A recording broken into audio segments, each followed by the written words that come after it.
met Mia Saab, Mia Nawaz Sharif साहब. पहले मैं उनके खिलाफ था, मैं समझता था कि ये सरमायादार पंजाबी सरमायादार के नुमाइंदे, but I saw his policies कि वो बेहतर हो रही हैं.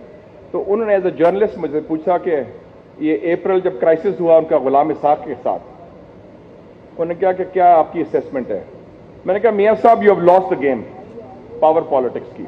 ये गुलाम इसाक खान, शरीफुद्दीन पीरजादा, इजलाल जैदी, ये बड़े मंजे खिलाड़ी हैं, इनसे आप मुकाबला नहीं कर सकते. कहते क्या करूं.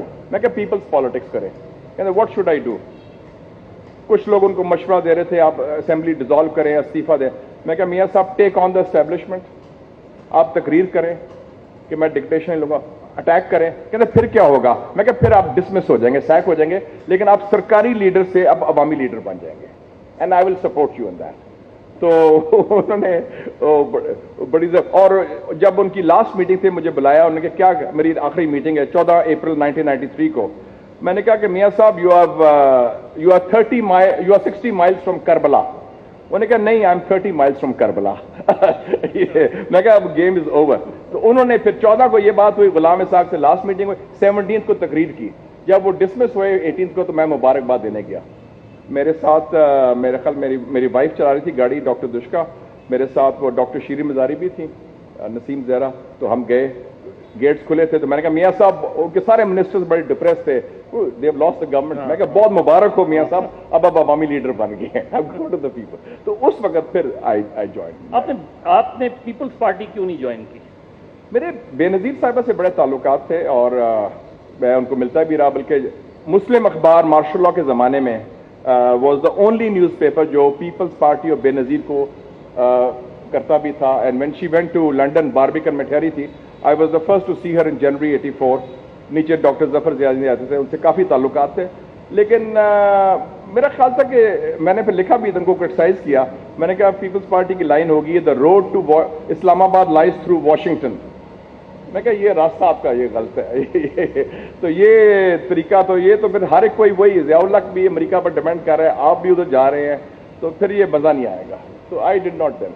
लेकिन ये नवाज शरीफ साहब फिर अब तो ये बात खासी हद तक इस्टेब्लिश में कि 1990 में जो गवर्नमेंट सैक की गई बेनज़ीर भुट्टो की, वो इस्टेब्लिशमेंट ने की. मैं तो 93 में ज्वाइन किया. आपसे 93 में. लेकिन उसके बाद 93 ऑनवर्ड जो मियाँ साहब की पॉलिटिक्स है, उसको आप किस तरह देखते हैं, क्योंकि you are still part of Muslim League. Mian sahab की पॉलिटिक्स में उन्होंने ही paid a price for that. देखिए जी 92 में एस्टेब्लिशमेंट उनके खिलाफ हो चुकी थी. जो लॉन्ग मार्च थी बेनज़ीर भुट्टो की नवंबर 1992 में, उसमें इंटेलिजेंस शामिल थी. आसिफ जंजुआ सपोर्ट कर रहा था लॉन्ग मार्च टू डिस्टेबलाइज मियाँ साहब.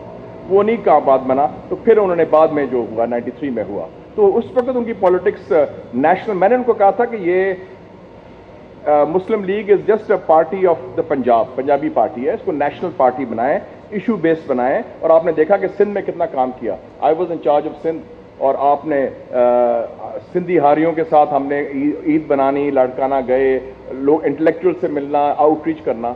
तो उस स्ट्रेटजी से हमें 30% वोट मिला था 97 के इलेक्शंस में, और एक नेशनल पार्टी की बुनियाद रख दी थी. मुस्लिम लीग एक डेड फोर्स थी, उसको जिंदा कर दिया था. उसी दौरान ये भी एक तासुर उस वक्त डेवलप हुआ था कि मियाँ साहब ग्राउंड बनाना चाहते हैं कालाबाग डैम के लिए, और उसके लिए ख़ास तौर पे मुस्लिम लीग नून ने यहाँ इश्तिहारात भी दिए, सिंधी अखबारात को बेइंतहा इश्तिहारात भी दिए गए उन लोगों से. आपको ख़ास तौर पे इस वजह से भेजा गया था. ये जो था, ये कितना, इससे कितना नुकसान हुआ मुस्लिम लीग को. मैं देखिए जी, मैं वाहिद था उस इनर सर्कल में जो उसका मुखालफ था कालाबाग डैम का. मैंने कहा मुझे the unity of Pakistan, the federation of Pakistan is paramount. और मैंने कहा Kalabagh is seen as a Punjabi project, not just in Sindh but also in Khyber Pakhtunkhwa. मैं कहा मैं इसकी अपोज करूंगा. और लोगों ने कहा नहीं ये पानी आएगा शमसुल मिल्क में, ये. मैं कहा छोड़ो उसको. क्वेश्चन है कि अगर फेडरेशन में यूनिट्स इसको अपोज कर रहे हैं, हम कंसेंसस के बगैर नहीं कर सकते. बल्कि मियाँ साहब ने तकरीर की जून 98 में, और न्यूक्लियर टेस्ट के बाद, और न्यूक्लियर टेस्ट का मशवरा सबसे पहले मैंने ही दिया था बाय द वे, और कई लोग डरे भी थे, मुखालफत कर रहे थे. उन्होंने कहा रिकॉर्डिंग के दौरान उन्होंने कहा कि हम कालाबाग डैम भी बनाएंगे. मैंने रिकॉर्डिंग रोक दी. मैं कहा ये क्या कर रहे हैं आप. और नजीर नाजी ने स्पीच लिखी थी. मैं कहा no this will not work. कहना आप जाएं लोगों से बात करें. फिर मैं गया, میں نے بات کی, آئی میٹ پلیجو صاحب سے بھی, قادر مکسی صاحب سے بھی, اور میں نے کہا میری اسیسمنٹ وہی ہے, جون جولائی بڑی گرمی میں قمرالزمان شاہ صاحب سے بھی ملاقات ہوئی, سینیٹر تھے, وہ نیو میں نے کہا یہ چلنے والی بات نہیں ہے, بھول جائیں اس کو, forget this Kala Bagh dam, کئی اور ڈیم بن سکتے ہیں چھوٹے موٹے, اس کا نہ فوکس کریں کہ یہ کنٹروورشل ہو گیا, اور وہ اس سے پھر ہم روک دیا تھا.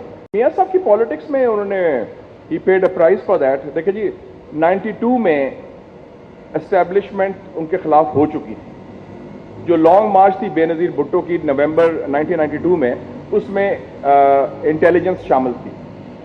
آصف جنجوعہ سپورٹ کر رہا تھا long march to destabilise میاں صاحب. سے پوچھا میں کہ بھٹو صاحب کس ٹائم آئیں گے, کہتے وہ 8:45 آئیں گے. میں کہ کس دروازے سے آئیں گے, 2 انٹرنس ہیں. میں کہ ہم نے ان کو ملنا ہے. انہوں نے کہا وہ اس طرف سے آئیں گے. میں کہ پہلی سیٹ اور دوسری سیٹ مل سکتی ہے, کہتے نہیں, پہلی سیٹ وکلا کی ہے, دوسری سیٹ ISI MI انٹیلیجنس کی ہے. وہ بیٹھ گئے.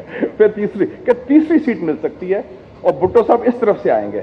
تو میں کہ کونے کی 2 سیٹیں لے لیتے ہیں ہم. تو that's how we got seats. جب بھٹو صاحب کا وہ آئے, لوگ کھڑے ہوئے, اور خاص طور پہ جب ان کا بریک ہوا تو میں نے, بھٹو صاحب جانے لگے نا بریک کے لیے, میں کہا بھٹو صاحب السلام علیکم, we are from Lahore, we are your admirers and fans, good luck. He shook hand, thank you so much, سارا کچھ. تو اس میں بھٹو صاحب نے بڑی اسٹرانگ اسپیچ کی. انہوں نے بلکہ کالا باغ کی تعریف بھی کی کہ Kala Bagh was a good administrator, اور بڑا انٹرنیشنلی سارا کچھ ہوا. لیکن we could see the divide very clearly, وہ جو تھا. آپ نے ڈاکٹر قدیر خان کا انٹرویو کروایا تھا کلدیپ نیر سے, یہ کیا اسٹیبلشمنٹ کے کسی حلقے نے جان بوجھ کر کروایا تھا, کیونکہ اس کے بعد مسلم پہ پریشر بھی آیا تھا, لگتا کیونکہ لوگوں کو یہی ہے کہ شاید پاکستان اعلان کروانا چاہتا تھا کہ ان کے پاس ایٹم بم ہے. بیسیکلی اس وقت ایکسرسائز براس ٹیکس چل رہے تھے ہندوستان کے, جو آپریشن براس ٹیکس میں ہونے والے تھے سندر جی کے, جنرل سندر جی تھا. تو اس وقت خطرہ تھا اٹیک کا, تو ایک سگنلنگ تھی, وہ سگنلنگ ڈاکٹر ایکیو خان نے کرتی تھی, وہ بڑی کھل کے کر دی تھی کلدیپ نیر صاحب کو, اور وہ message was conveyed loud and clear. Crisis بھی ڈیفیوز ہو گیا, اور اس سے وہ جو معاملہ بھی دھرم بھر ہو گیا. انٹرویو کہوٹا میں ہوا, کہاں؟ نہیں, ان کے گھر میں ہوا, عیسیٰ میں, ڈاکٹر ایکیو خان کے گھر میں, ان کی مرضی کے ساتھ, ان کی اپوائنٹمنٹ کے ساتھ ہوا.